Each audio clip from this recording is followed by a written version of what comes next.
temas. Hermanos, el Espíritu Santo sigue hablando. Así como a ustedes les sigue hablando, pongan atención, porque a mí en especial me ha hablado y me ha librado de muchos accidentes. A veces me ha dicho, detente, o me ha dicho, se te olvida algo. Aunque sea muy insignificante lo que se me olvide, me he regresado porque he sabido que el Espíritu Santo habla y habla muy bien. A veces solamente que uno no ponemos atención, pero cuando uno escucha esa vocecita que dice uno que es el inconsciente, es el Espíritu Santo que está hablando, y está hablando para que ustedes no tengan un inconveniente en el camino. Pongan atención que el Espíritu Santo Dios lo puso para librarnos a nosotros, no solo de peligro, sino también de caer en tentación. Pues les damos las gracias y estamos nuevamente aquí en la iglesia de Colony. Si gustan venir, como les digo, es 4809 Sur Colony Boulevard, en The Colony, Texas, 75056. Y también, si les gustaría, vayan a nuestra página oficial, www.elultimomensaje.org. Ahí pueden buscar temas. Si les gustaría que se los mandáramos en disco, usted solamente nos puede dejar un mensaje ahí, o nos puede mandar un mensaje al número de teléfono, el 972-793-4733. Si le gustaría un tema o si le gustaría para compartirlo con un familiar o con un amigo, solamente déjenos un mensaje con su información, su número de teléfono, y ya nosotros nos ponemos en contacto con ustedes. Los videos son muy impresionantes porque se habla de Dios, y no solo de Dios, sino de la palabra de Dios. Dios nos ha mandado su palabra para que nosotros estudiemos. Podríamos decir que es una guía para que nosotros vivamos felices y vivamos saludables. Es una gran guía para que nosotros sigamos el camino. Así como nos dan guías en la escuela o nos dan instrucciones, la Biblia es una gran instrucción para que nosotros sigamos el camino de Dios. Dios no quiere que nos pierdamos. Jesús viene pronto y eso está comprobado. Solamente que se ha tardado por el simple hecho de que Él no quiere que ninguno de nosotros nos pierdamos. Hermanos, amigos, les aseguro de que seguir a Dios es una gran bendición.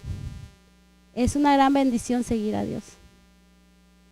Y no solo eso, sino que nos ayuda para tener frutos allá en el cielo, para tener tesoros allá en el cielo. Él quiere que nosotros estemos con Él y no quiere que nos pierdamos. Hermanos, muchísimas gracias y no se vayan porque el tema que tenemos hoy es muy especial, como todos los temas que se han tomado toda la semana. Estamos hoy, el jueves, viernes y sábado. Hoy a las 7:15 empezamos, mañana a las 7:15 empezamos y el viernes a las 7:15 para recibir sábado. Y el sábado empezamos a las 9:15, hermanos. Les aseguro de que estos temas va a ser muy importante para ustedes y les va a ayudar de mucho. Así es que, hermano, pasamos al santuario. No se vayan, hermanos. Su pecado o la contaminación pasaba simbólicamente al animal. Hasta aquí vamos juntos, ¿verdad? Así que pasaban los pecados de la persona, se transmitían primeramente al animal con esa pequeña ceremonia donde ponía las manos sobre la cabeza, hacía la confesión y entonces se hacía una contaminación, por llamarlo así, en este caso el animal. El animal era sacrificado, el otro punto, ¿verdad? Era sacrificado y su sangre rociada o asperjada en el área designada del santuario. Eso es lo que se hacía. Así que de esta manera seguía una ruta esa confesión y esa contaminación, porque no solo quedaba con el animal, sino que su sangre llegaba hasta el santuario. Y en este caso, a excepción de un día en el año, llegaba al lugar santo. La ceremonia de colocar las manos, dijo Urias Smith, o decía él, la ceremonia de colocar las manos no tendría ningún significado aparte del concepto de transferencia del pecado.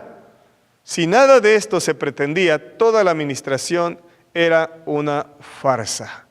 Así que lo que entendía Uriah Smith es que pues había una transferencia de pecado hacia el santuario por medio del animal y la sangre de este, porque el pecador hacía esa transferencia. Por eso ponía sus manos y hacía esa confesión. No tendría sentido el poner las manos sobre la cabeza del animal si no sucedía simbólicamente esa transición o esa transferencia de la contaminación del pecado. ¿Estamos juntos hasta aquí? Eso es lo que sucedía. Esta es una forma de entender cómo se contaminaba el santuario, ¿sí? Pero no era la única forma de verlo. Hay otra perspectiva de ver cómo se contamina el santuario. Porque la pregunta es, ¿cómo podemos entender la contaminación y purificación del santuario? Así que había otra forma en la cual se contaminaba el santuario. ¿Y cómo entenderla? Vamos a los textos que nos presentan ahí. Primero, vamos a Levítico capítulo 20, versículos 2 y 3. La palabra de Dios dice en Levítico capítulo 20, los versos 2 y 3. Lo leeré. Dirás asimismo a los hijos de Israel: cualquier varón de los hijos de Israel o de los extranjeros que moran en Israel, que ofreciere alguno de sus hijos a Moloc, de seguro morirá, el pueblo de la tierra lo apedreará. Y yo pondré mi rostro contra el tal varón y lo cortaré de entre su pueblo, por cuanto dio a sus hijos a Moloc. ¿Y qué sucedía cuando hacían eso, hermanos? Contaminando mi santuario y profanando mi santo nombre. ¿Se recuerdan que decíamos que en la mañana y en la tarde se hacía un sacrificio por los pecados no confesados? Una parte del ritual era que la persona pecadora iba, hacía lo que acabamos de decir, ponía las manos sobre la cabeza del animal, lo llevaba ante la puerta del atrio, era tomado por el sacerdote, se le pedía que degollara, y bueno, todo el demás proceso lo hacía el sacerdote. Esa parte es más comprensible de decir, se está transfiriendo el pecado. Y esa contaminación se llevaba hasta el santuario. Eso es un poco más fácil de entender. Pero los pecados no confesados tenían que ver con lo que acabamos de leer. Tenía que ver con el oprobio, con las conductas, con la forma de hablar, de pensar, con los procederes, por las elecciones que se hacían en la vida. Y en este caso, una de ellas era la elección de entregar los hijos en sacrificio a un Dios pagano. Eso, decía Dios, que contaminaba su santuario. ¿Por qué, hermanos? Es fácil cuando alguien comete un pecado y lo confiesa, es fácil de entender, bueno, está aceptando el pecado está allí. Pero, ¿saben? Nosotros como padres, creo que nos sentimos también afectados cuando los hijos toman decisiones erradas, ¿no es cierto? Vamos a verlo de esta manera, vamos a Levítico 21:9. Fíjense, ¿qué sucedía? Y la hija del sacerdote, si comenzare a fornicar, a su padre deshonra, quemada será el fuego. Qué tremendo, ¿verdad? Pero era una forma de contaminar el santuario. ¿Saben? La conducta de un hijo deshonra al padre, deshonra a la familia. ¿Se acuerdan cuando fue amancillada la hermana, la hija de Dina, la hija de Israel o de Jacob? ¿Sí? Sus hermanos fueron a tomar venganza, porque la familia había sido deshonrada. Hermanos, lo que se confiesa o no se confiesa, contamina también. ¿Están conmigo? ¿Saben cuántas veces nosotros hemos venido? ¿Cuántos cristianos han venido, han hecho confesión y esos pecados pues están cubiertos por la sangre de Cristo? Han contaminado, sí. Pero la sangre de Cristo nos limpia. Fue el sacrificio, la expiación, porque Él tomó nuestro lugar. Pero hay muchas personas en el mundo que no confiesan por varias razones. Porque no quieren, porque hay rebeldía o porque desconocen que hay un Dios que les puede escuchar y les puede descargar la carga que llevan de culpa. ¿Va conmigo? Así que son otras formas de contaminación del santuario según la Biblia. Vamos a Jeremías capítulo 7, verso 30. Solo por mencionar algunos casos de qué es lo que estaba pasando, o es otra forma de ver cómo se contamina el santuario. En este caso, hermanos, si lo tuviéramos que ver hoy en día, cuando el santuario terrenal ya dejó de proceder porque cumplió su tiempo, pues vaya, el santuario celestial sigue siendo contaminado porque hay actos que no son confesados. Y dice en Jeremías 7:30, porque los hijos de Judá han hecho lo malo ante mis ojos, dice Jehová, pusieron sus abominaciones en la casa sobre la cual fue invocado mi nombre. ¿Y qué hicieron con esa casa? La mancillaron. ¿De qué forma lo mancillaron? Dice el santuario. Pues haciendo lo malo. No es que fueron a hacer lo malo algo dentro del santuario, no. Solo con las actitudes que tenían, Dios se sentía ofendido, se sentía lastimado. Y entiéndase por ofendido, no con rencor, sino lastimado, herido. ¿Sí está conmigo? Es decir, Dios estaba triste por lo que estaba pasando y sigue estándolo, hermanos. Dios se pone triste cuando nosotros actuamos mal, deshonramos el entorno cristiano. Cuando nosotros procedemos mal, nuestra conducta, nuestra forma de actuar ante algunas situaciones con otras personas que no son de nuestra fe, que a veces cuestionan si deben ser cristianas o no para no ser igual que nosotros. ¿Qué estamos haciendo? Deshonrando a Dios. Porque Dios dice que así funciona. En Ezequiel 7, del 20 al 22, dice la palabra de Dios. Vamos a ese libro, Ezequiel 7, del 20 al 22, dice así: por cuanto convirtieron la gloria de su ornamento en soberbia e hicieron de ellos las imágenes de sus abominables ídolos, por eso los convertí en cosa repugnante, en mano de extraños les entregué para ser saqueada y será presa de los impíos de la tierra y la profanarán, y apartaré de ellos mi rostro y será violado mi lugar secreto, pues entrarán en él invasores y lo profanarán. Pues dice Dios que a causa de los pecados, pues Él tuvo que retirarse. ¿Se acuerdan por qué fue necesario que Dios estableciera un santuario? ¿Cuál fue su propósito?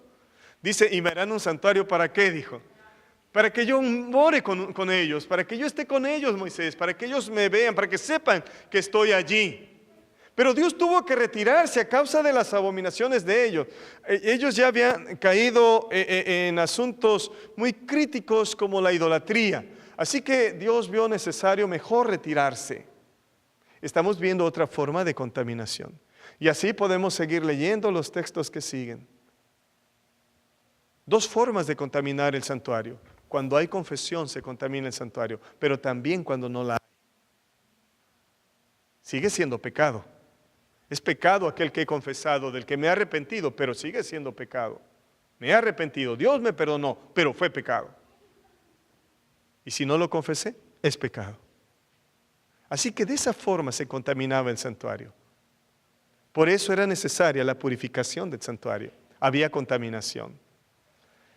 Ahora, desde este punto, me gustaría que pudiésemos tener un trasfondo histórico para volver a Daniel 8:14. El trasfondo histórico que Daniel tenía en mente, por lo cual él trató de entender qué es lo que el ángel le quería decir en Daniel 8:14. El trasfondo histórico lo encontramos en el segundo libro de Crónicas. Saben, el libro de segundo de Crónicas fue escrito probablemente por un sacerdote. Se cree que el más probable de ellos fue Esdras, cuyo propósito teológico al escribirlo fue demostrar que la calamidad de Judá en un periodo de más de 300 años de historia resultó de su propia rebelión e insubordinación, particularmente su profanación del santuario o templo, el símbolo de la santa presencia de Dios en su medio. ¿Sí?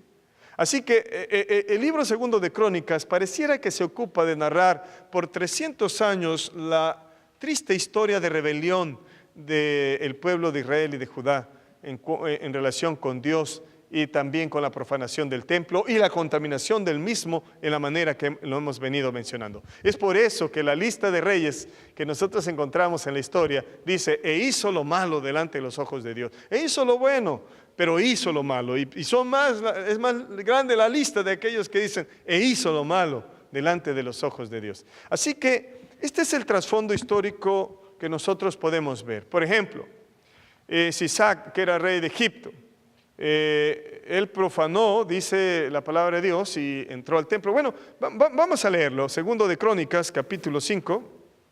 Segundo de Crónicas, capítulo 12, perdón, versículos 1 al 5. Segundo libro de Crónicas, capítulo 12, versículos 1 al 5.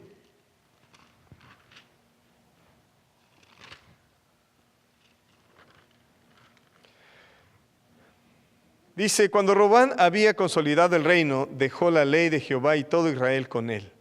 Y por cuanto se habían rebelado contra Jehová en el 5º año del rey Roboam, subió Sisac, rey de Egipto, contra Jerusalén, con 1,200 carros y con 60,000 hombres de a caballo, más el pueblo que venía con él de Egipto, esto es, de libios, suquienos y etíopes, no tenía número. Y tomó las ciudades fortificadas de Judá y llegó hasta Jerusalén. Entonces vino el profeta Semaías a Roboam y a los príncipes de Judá que estaban reunidos en Jerusalén por causa de Sisac y les dijo, así ha dicho Jehová, vosotros me habéis dejado y yo también os he dejado en manos de Sisac. Y dice el 9, subió pues Sisac, rey de Egipto, a Jerusalén y tomó los tesoros de la casa de Jehová y los tesoros de la casa del rey. Todo lo llevó y todos los escudos de oro que Salomón había hecho. ¿Qué pasaba cuando alguien tocaba lo sagrado, hermanos? Pues moría, ¿se acuerda? Cuando fue tocada el arca, hubo quien murió en el acto, ¿verdad? Por tocarla, pero ahora ya no. ¿Por qué? ¿Cómo pudo entrar el rey de Egipto ahí al templo y profanarlo y tomar los utensilios del templo y llevárselos? ¿Cómo pudo hacer? Porque Dios ya no estaba allí. Exacto. Dios los había dejado. ¿Saben? Este es el contexto histórico que Daniel tenía. De reyes que se habían rebelado contra Dios y el pueblo que lo seguía. Por ejemplo, Asa restituyó el santuario, pero también lo profanó. También hizo lo mismo Joiada, ¿se acuerda? Ella fue como el director o líder espiritual de Joás, pero cuando murió, pues Joás dejó que el pueblo se desviara otra vez. Así que en esa época se restituyó el templo y sus servicios, pero también se profanó. Con Acaz no se diga, es el símbolo de la profanación. El rey Ezequías fue como el que mejor se conoce en la historia, que vindicó las cosas. Dice la Biblia en 1 de Reyes 18 que tuvo que destruir incluso la serpiente de bronce, porque ya hasta la serpiente de bronce la adoraban, porque a ella le atribuían el milagro de que no murieron envenenados por las serpientes que los mordían allá en el desierto. Hasta ese punto, mire, qué tan idólatra era el pueblo. Hubo una gran tendencia de idolatría. Pues hermanos, fue en ese contexto que Daniel piensa en la visión que recibe. Él estaba recordando una trayectoria de infidelidad, de rebelión contra Dios. ¿Van conmigo en el pensamiento? Así que ahora vayamos otra vez a Daniel. El santuario celestial en Daniel 8:14. Veámoslo. En Daniel 8, del 3 al 8, el profeta ve una visión, ¿se acuerdan? Ve un carnero y un macho cabrío. Ve una visión respecto de las potencias políticas, las primeras de las cuales Medo, Persia y Grecia están identificadas en el texto por nombre. Según Daniel 8, 20, 21, el carnero representaba a los reyes de Medo y Persia por sus cuernos, uno más alto que el otro. Y el macho cabrío a Grecia. ¿Sí? ¿Se acuerda? Eso es lo que estaba sucediendo en el capítulo 8, donde tenemos que llegar al versículo 14, pero este es el contexto. Basta decir que en lo que concierne a estas potencias políticas, la visión del capítulo 8 no entra en nuevo terreno, más bien está reiterando con más detalles lo que ya había sido cubierto en Daniel, capítulo 2 del 31 al 40 y en el capítulo 7 del 1 al 8 y del 15 al 28. ¿Qué es lo que sucedió en estos 3 capítulos, hermanos? Bueno, se da una secuencia de poderes, de reinos, ¿sí? En Daniel capítulo 2 usted recordará que se presentan 4 reinos. Ahí están estipulados, lo voy a solo a mencionar, están estipulados ahí en Daniel capítulo 2 y encontramos que están representados en el oro, en la plata, en el bronce, en el hierro, ¿sí? Ahora, en Daniel capítulo 7 fueron 4 bestias las que se refieren allí. Y esas 4 bestias era un león con alas de águila, era un oso que tenía 3 costillas, un costado más alto que el otro, era un leopardo con 4 cabezas y 4 alas, y también era una bestia espantosa y terrible, ¿sí? Pero en el capítulo 8 se presenta solo un carnero con 2 cuernos, uno más alto que el otro, que es muy semejante al oso del capítulo 7 que tenía un lomo más alto que el otro. Llevan esa peculiaridad. Eso significa que el carnero sería equivalente al segundo reino de los capítulos 2 y 7. ¿Van conmigo en el pensamiento? Pero en el capítulo 8, sí, aparece ahora también el macho cabrío. Pero no termina allí, sino que aparece un tercer poder. Y ese tercer poder es un cuerno pequeño, ¿sí? Eso es lo que sucede. Pero ese cuerno pequeño del capítulo 8 también apareció en el capítulo 7. Cuando de los 10 cuernos de la bestia espantosa y terrible, cayeron 3 y se levanta un cuerno pequeño, que hablaba grandes cosas, dice. Bueno, por comparación con estas 2 secciones paralelas, podemos concluir que el tercer reino del capítulo 8, ¿sí?, es decir, el cuerno pequeño, tipificado aquí por el cuerno pequeño, según el versículo 9, es el mismo que el cuarto poder de Daniel 2, 33 y 40, que son las piernas de hierro, y el cuarto poder de Daniel 7, 7, que es la bestia espantosa. Así que podemos concluir, ¿sí?, porque estamos poniendo el contexto de Daniel 8, 14, el santuario debe ser purificado. Y para ello es importante entender sobre qué se estaba dando. Daniel estaba correlacionando o haciendo paralelismos de 2 visiones anteriores con la del capítulo 8, la del capítulo 2 y la del capítulo 7. ¿Sí? Ahora, hermanos, si es correcta la interpretación que tenemos como Iglesia Adventista acerca de que el cuarto poder es Roma, que se levanta siguiendo la caída de Grecia, entonces podemos fijar el marco cronológico y teológico de las actividades de este cuerno pequeño, ¿sí? Es decir, tenemos que llevarlo a Roma. Parecen claras las actividades del cuerno pequeño de Daniel 8 y su contraparte en Daniel 7, 21 y 25, respecto a la persecución del pueblo de Dios. Porque en ambos casos nos dice la palabra de Dios, tanto en el capítulo 7, el cuerno del capítulo 7 y el cuerno del capítulo 8, ambos persiguieron al pueblo de Dios. Así que seguramente estamos hablando del mismo cuerno, del mismo reino, es decir, de Roma, si es que como iglesia hemos hecho bien la interpretación. Yo creo que sí. El punto significativo del cuerno pequeño en Daniel 8 es que confronta al príncipe de los ejércitos o al príncipe de los príncipes que nos da el versículo 25, que es una referencia obvia a Cristo, el Mesías príncipe. Así que el punto crucial es que este cuerno pequeño, este cuarto poder que lo relacionamos con Roma, se rebeló contra Cristo. ¿Sí? Hasta aquí vamos juntos, ¿verdad? Ahora, ¿qué sigue? Pero la visión del capítulo 8 también traza las nefastas actividades del cuerno pequeño más allá de su confrontación con el Mesías príncipe. Vamos, por ejemplo, a Daniel 8, 11 y 12. ¿Qué dice? Vamos a volver ahora al capítulo 8 de Daniel, que fue donde empezamos. Y en Daniel capítulo 8, los versículos 11 y 12, dice la palabra de Dios: Aún se engrandeció contra el príncipe de los ejércitos, y por él fue quitado el continuo sacrificio, y el lugar de su santuario fue echado por tierra, y a causa de la prevaricación le fue entregado el ejército junto con el continuo sacrificio, y echó por tierra la verdad, e hizo cuanto quiso, y prosperó.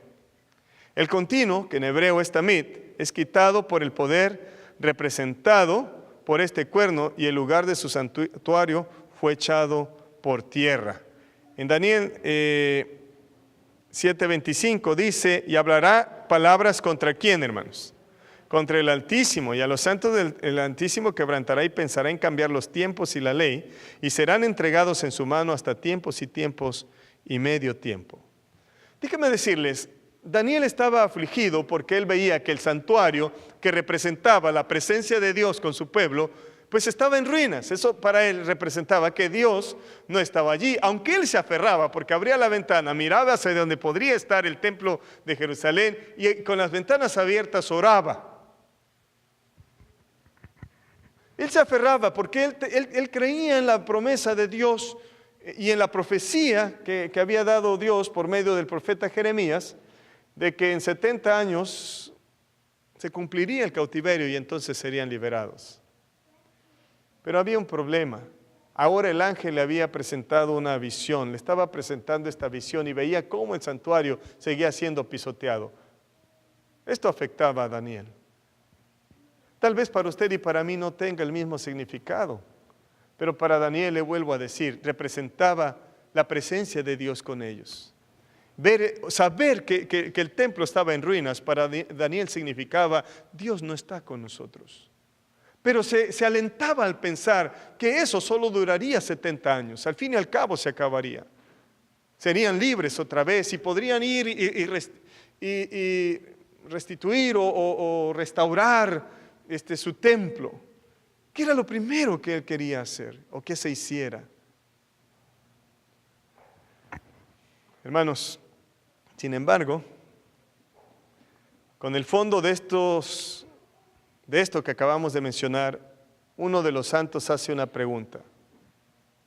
Y Daniel en la visión está atento a la pregunta.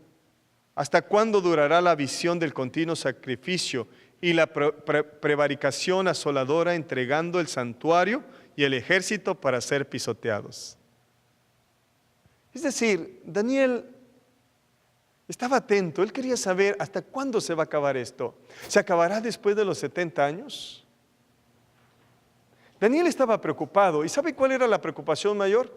Pues lo que acabamos de leer del contexto histórico según Segundo de Crónicas.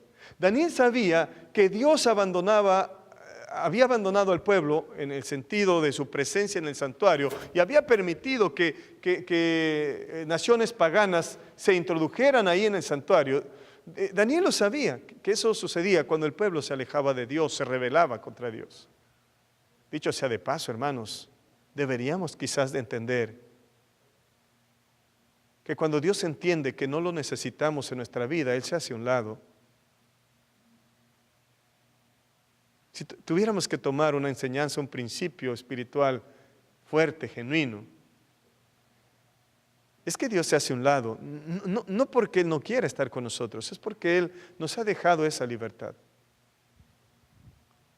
¿Se acuerda en Malaquías capítulo 3, en los versículos 6 y 7, cuando dice el Señor, volveos a mí y yo me volveré a vosotros?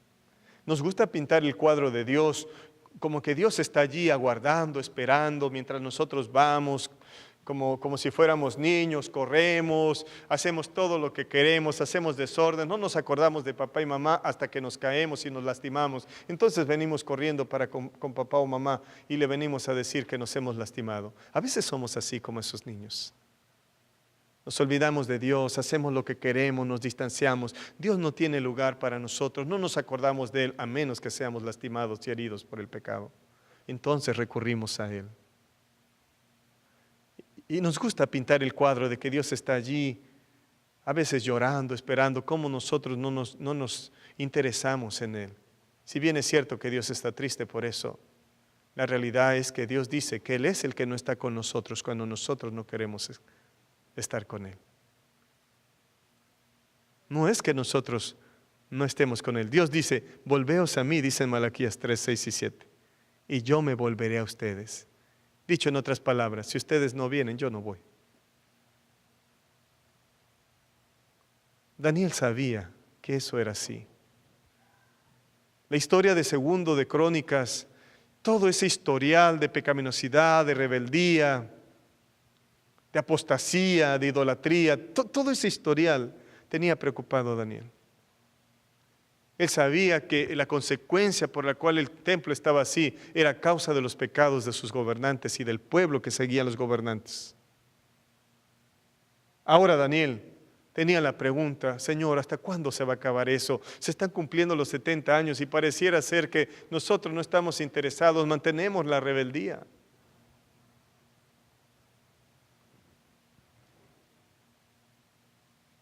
Puesto en forma simple, hermanos, la pregunta que se estaba haciendo en la visión de Daniel 8 en el verso 13 es, ¿durante cuánto tiempo continuarán estas atrocidades contra el santuario? Porque para Daniel el punto crucial era el santuario. Si el santuario está restaurado, Dios está allí con nosotros. Ahora, hermanos, la respuesta fue hasta 2300 tardes y mañanas. Luego el santuario será purificado. Yo creo que Daniel se desilusionó un poco, porque Daniel pensaba en los 70 años, estaban por cumplirse. Y ahora escucha que le faltan 2300 tardes y mañanas, que probablemente eso tiene que ver con 2300 años. Así que Daniel se queda como frustrado. Entonces, ¿no hay esperanza? ¿Seguiremos aquí en la esclavitud babilónica? ¿Seguiremos aquí sin Dios, con el santuario derrumbado? Porque para él, vuelvo a insistir, representaba la presencia o la ausencia de Dios.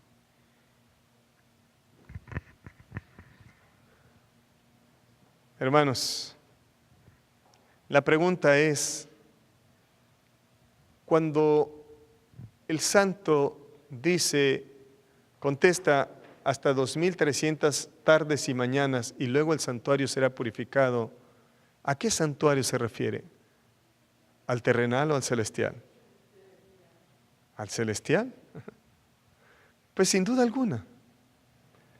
Tiene que ser un santuario que pase más allá de la confrontación entre la Roma pagana, representada por el cuerno pequeño, y el príncipe de los ejércitos, es decir, pasado el tiempo de la cruz, cuando el velo del templo fue roto en dos.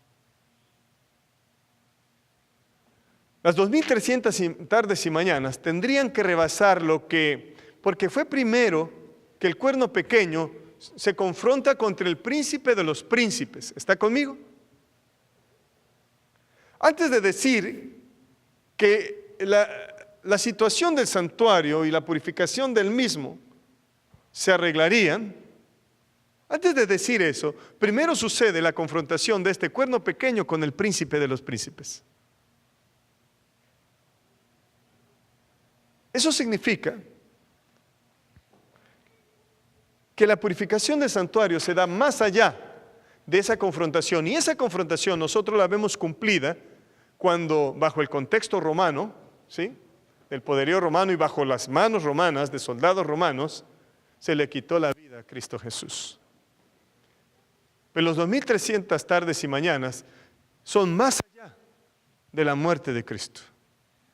Así que debemos entenderlo desde esa perspectiva. Y si eso es así, hermanos, entonces el santuario, el único santuario al cual se podía referir, era el santuario celestial. ¿Por qué, hermanos? Porque según Mateo 27:51, algo sucedió cuando Cristo murió. ¿Sí? Fíjense lo que dice la palabra de Dios. San Mateo 27:51. Y he aquí, el velo del templo se rasgó en dos, de arriba y abajo, y la tierra tembló y las rocas se partieron. ¿Cuándo sucedió eso? Cuando dice el 50, más Jesús, habiendo otra vez clamado a gran voz, entregó el Espíritu. Cuando Cristo murió, cuando el verdadero Cordero de Dios, cuando estaba en el altar del holocausto que ayer mencionábamos, no fue un lugar sagrado, sino el monte Calvario, Cuando aquí en la tierra, que es decir, el atrio, se cumple el sacrificio del verdadero Cordero, el que quita el pecado del mundo, cuando Él muere, dice que el velo del templo se rasga en dos, dando a entender que los simbolismos, las figuras, habían cumplido su misión. Ya no más tenían ese valor, ya no más tenían significado, ya no más se iba a ocupar de las figuras, porque las figuras apuntaban a Cristo, el verdadero Cordero, y el verdadero Cordero había llegado, había cumplido con su misión. Él había venido a buscar y a salvar lo que había perdido, pero había venido a poner su vida. Ya vimos el día domingo, o el día sábado, no recuerdo bien, no es que le quitaron la vida a Cristo, sino que la puso y la tomó, porque Él tenía el poder para ponerla y el poder para volverla a tomar. Así que, hermanos, la purificación del santuario de Daniel 8:14 no se puede referir al santuario terrenal, porque tenía que ser más allá de esta confrontación del cuerno pequeño con el Mesías príncipe, es decir, de la Roma pagana, si bien hemos interpretado la Iglesia Adventista al decir que el cuarto poder que se presenta en las profecías de Daniel tiene que ver con Roma. Ahora bien, hermanos, el mensaje del santuario que Daniel habría recordado estando en Babilonia era el de rebelión y apostasía como el sacrilegio de potencias paganas. Por eso Daniel, en el capítulo 9 de Daniel, van a ver, Daniel estaba pensando, él pensaba, se quería aferrar a pensar que el santuario terrenal sería restaurado. En gran medida sucedió.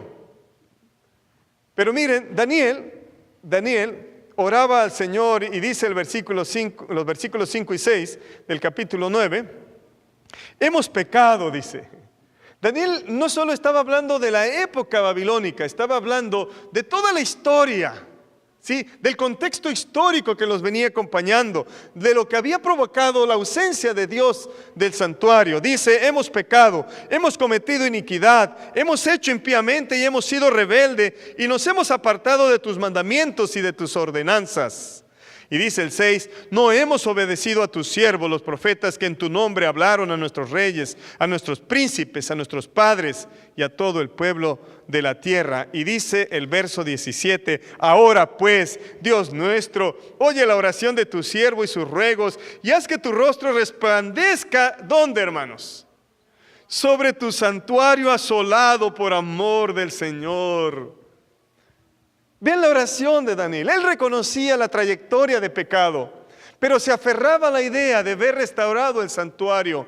Y cuando él escucha a aquel santo decir al otro santo, ¿hasta cuándo va a durar todo este asunto del pisoteo del santuario, de quitar el continuo? Y entonces él está atento y escucha hasta 2300 tardes y mañanas y él dice, falta mucho. Mucho falta. Pero el ángel lo alentó, hermanos. Porque el ángel en el versículo 24 le dice, Daniel, hay un tiempo de gracia para tu pueblo.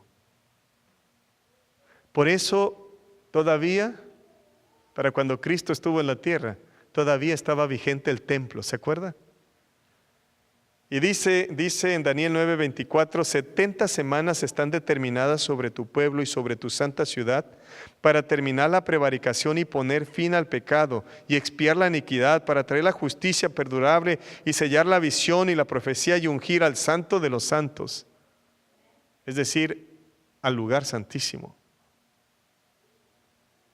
Hermanos, el ángel le aclara a Daniel, de esos 2300 años, 490, porque son 70 semanas por 7 días cada semana, 490 años están determinados para tu pueblo, le dice.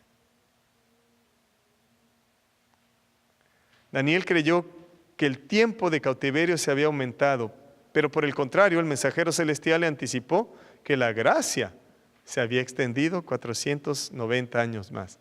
Dios no los había abandonado todavía. Dios les estaba dando oportunidad. Como Dios, hermanos, Dios, por muy rebelde que seamos, por muy opuestos a la voluntad de Dios, Dios no nos ha abandonado. Si bien es cierto que Él se reserva, se distancia, se separa, si nosotros no queremos nada con Él, no nos ha abandonado y su gracia está allí. Cuando hablemos acerca del juicio, nos vamos a dar cuenta que la gracia de Dios está allí todavía para nosotros. La gracia de Dios todavía se extiende para nosotros. Tenemos oportunidad. La pregunta esta noche es, ¿aprovecharemos el tiempo de gracia que Dios nos da? ¿O nos pasará lo que pasó con el pueblo de Israel, que aún con 490 años más no fue capaz de consagrarse a Dios? Hermanos, el comienzo de este periodo, de los 490 años, está bien identificado en el versículo 25, cuando dice, sabe pues y entiende que desde la salida de la orden para restaurar y edificar Jerusalén hasta el Mesías príncipe, habrá 7 semanas y 62 semanas, se volverá a edificar la plaza y el muro en tiempos angustiosos. Nosotros hemos entendido como iglesia que ese periodo se cumple en el año 457 a.C., cuando se da la restauración de Jerusalén como nación. Así lo hemos calculado históricamente como iglesia. Fue Cristo quien pronunció, hermanos, sin embargo, uno de los más angustiosos clamores de su ministerio terrenal en San Mateo capítulo 23, en los versos 37 y 38. Porque el pueblo de Israel no fue capaz, hermanos, de vivir en santidad. Y entonces Cristo tuvo que dar las palabras dolorosas, angustiosas para Él, de despedida a un pueblo que le dio una tras otra oportunidad y que el pueblo no tomó. Y dice en los versículos 37 y 38, Jerusalén, Jerusalén, que matas a los profetas y apedreas a los que te son enviados, ¿cuántas veces quise juntar a tus hijos, como la gallina junta sus polluelos debajo de las alas, y no quisiste? He aquí vuestra casa os es dejada desierta.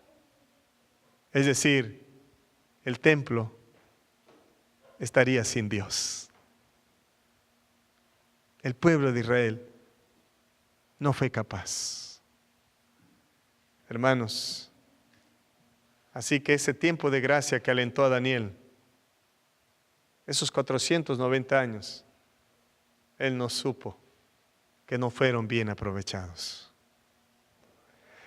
En otras palabras, hermanos, en resumen de todo esto, Dios le estaba diciendo a Daniel, Daniel, tú te preocupas por el santuario terrenal, que yace en ruinas en Jerusalén. Sin embargo, yo estoy descorriendo el velo y usando lo histórico y local para señalar a lo cósmico y a lo universal. La contaminación, la profanación, el sacrilegio han alcanzado proporciones cósmicas. Yo tomaré la acción no solo de los sacerdotes y levitas y reyes piadosos para rectificarla. Hasta 2300 tardes y mañanas, entonces el santuario celestial será restaurado, vindicado, puesto en su estado legítimo, purificado del estigma lanzado contra él desde las mismas puertas del infierno, simbolizado por el cuerno pequeño. El santuario celestial ha sido contaminado. Los pecados que confesamos y los pecados del mundo que no se confiesan contaminan. El pecado sigue en la tierra. Si bien es cierto, Dios le perdona a usted, Dios me perdona a mí. Cuando nosotros nos confesamos, el pecado sigue en esta tierra. Dios tiene que limpiar su santuario de todo pecado. Tiene que dejarlo puro otra vez, purificado. Este mundo, el universo entero, tiene que quedar sin pecado. Cuando nosotros nos entregamos a Cristo, cuando nosotros nacemos de nuevo por medio del bautismo, yo he dicho y lo vuelvo a repetir, nosotros volvemos a comenzar. De modo que si alguno está en Cristo, dice 1 Corintios 5:17, nueva criatura es. Las cosas viejas pasan, todo se hace nuevo, todo comienza, hay un nuevo comienzo. Pero hermanos, el pecado sigue aquí en la tierra, no se ha ido. Por eso la lucha continúa. Y tenemos nosotros que un día saber que ya el pecado jamás volverá a estar acompañándonos. Para eso, Dios necesita hacer la purificación, no del santuario terrenal, sino del universo. Necesita quitar el pecado del universo. Es por ello que Dios lo ilustró en el santuario. Esta noche, hermanos, era importante que pudiéramos entender que el santuario se contamina con nuestros pecados, porque el pecado aquí está. Eso nos recuerda que el pecado está aquí. Aunque Cristo ya murió, aunque Cristo ya pagó, el pecado sigue. Y Daniel se aferraba a pensar que tenía que ser el santuario terrenal, pero eso era figura solamente. Dios quiere quitar el pecado del mundo entero. Y Dios quiere establecer su trono con nosotros para siempre. Eso es lo que Dios desea. La gran pregunta esta noche, ¿y tú lo quieres? ¿Tú quieres que eso suceda? ¿Usted lo desea en su corazón, en su vida? ¿Desea que Dios tome posesión de usted y purifique su vida entera? Porque Dios lo desea hacer. Que esta noche el Señor nos bendiga. Vamos, antes de concluir con la oración, a escuchar una alabanza instrumental por un grupo de señoritas. Les damos su tiempo.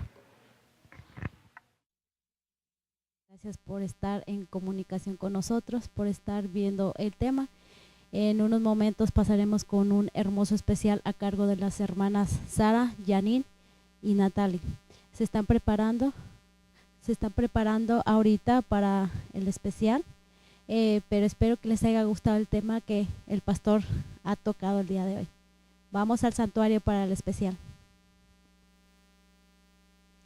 Sí, como les decía, se están preparando las hermanas, pero por el momento les quiero comunicar de las páginas donde estamos situados ahorita: Facebook Live, YouTube El Último Mensaje TV, MixLR y Tuner Radio El Último Mensaje. Les damos las gracias por todo esto y pasamos al santuario, que las hermanas ya están en el especial.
estuvo muy hermoso el especial que dieron las hermanas Sara, Natalie y Janine. Gracias a Dios, una gran bendición para todos y cada uno de nosotros, porque todos tenemos talentos y Dios nos ayuda cómo alabar a Dios, alabar su nombre. Pasamos al santuario, hermano, para la bendición, hermano. Señor, porque tú anhelas estar entre nosotros. No permitas que nuestros pensamientos, nuestras palabras, nuestros actos te alejen de nuestro alrededor. Cúbrenos, Señor, con tus alas, como dice el Salmo 91.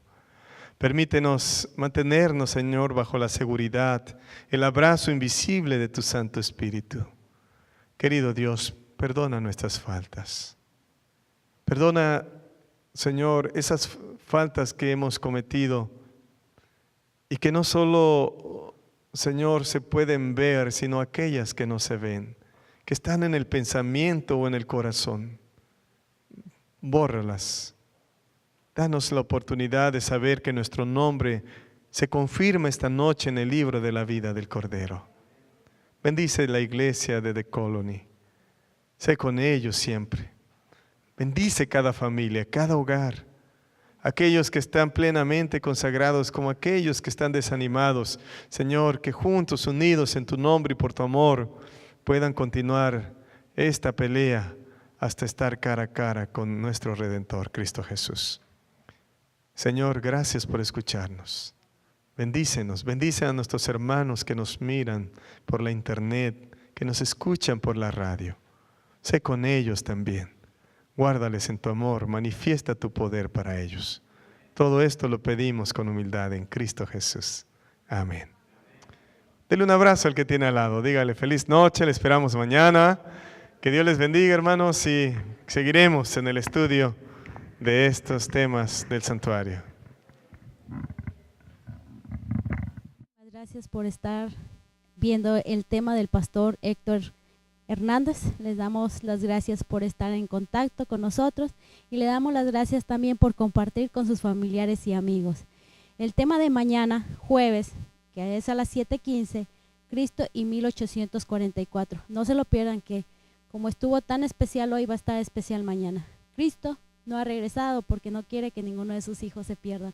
Así es que, hermanos o amigos que nos están viendo por YouTube, el último mensaje TV, les digo que no se alejen de Dios, porque Dios quiere que todo y cada uno de sus hijos se salve. Está en nosotros que nos queramos salvar, porque Dios nos ha dado libertad de elegir. Yo elijo a Cristo, ¿y tú a quién eliges?